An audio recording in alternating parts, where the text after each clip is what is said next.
I mostly speak these days about the benefits of a healthy plant-based lifestyle. And while I love all of this, the truth is I originally went vegan for the animals. And the more injustices that are done to the animals, the stronger my resolve, not only certainly not to eat them, but to make other people aware as well. So the injustices that most of us are familiar with are the direct injustices to cows and pigs and chickens and poultry and fish that we consume. That's kind of obvious.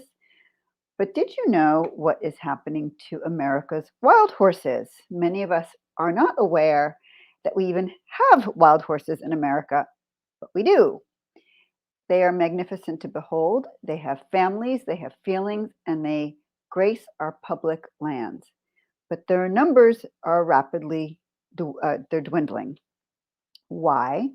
Because the Bureau of Land Management, or the BLM, which is a US government agency, is inhumanely rounding them up, putting them in holding pens, and then many are shipped across the border for slaughter. That's not legal in the US, it is legal in Canada and Mexico, and it is happening in fairly large numbers.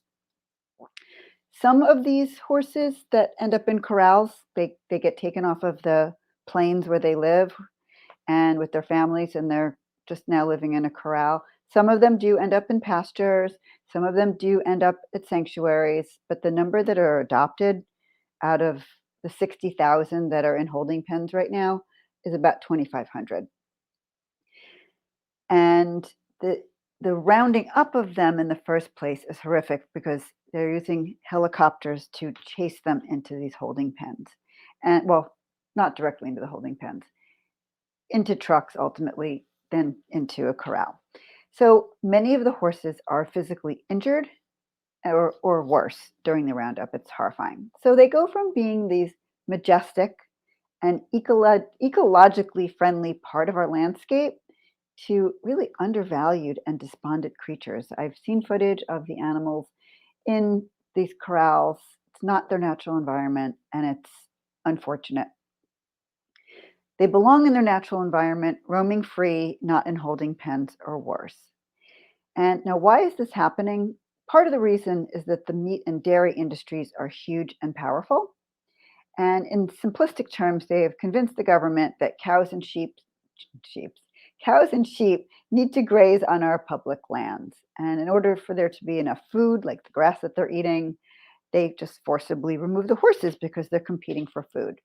And there's other reasons too why there's a desire to remove the horses, like mining and oil. But a big reason right now is that livestock and horses are competing for space.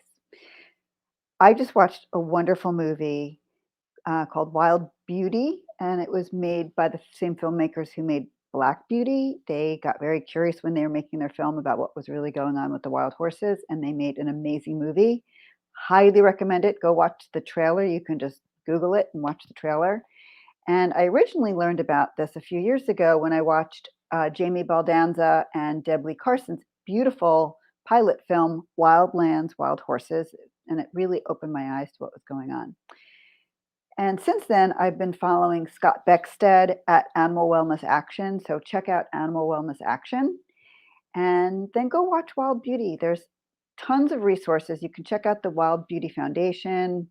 There's another foundation called SaveOurWildHorses.net, and they both give you action steps that you can take as far as getting involved with calling, if that's up your alley, or writing postcards, or just being aware and letting other people be aware. The film is so good. Parts are hard to watch, I'm not going to lie, but it's totally worth watching because it's a really well done movie. So go watch Wild Beauty, share it with people that you know, and we'll see you next time.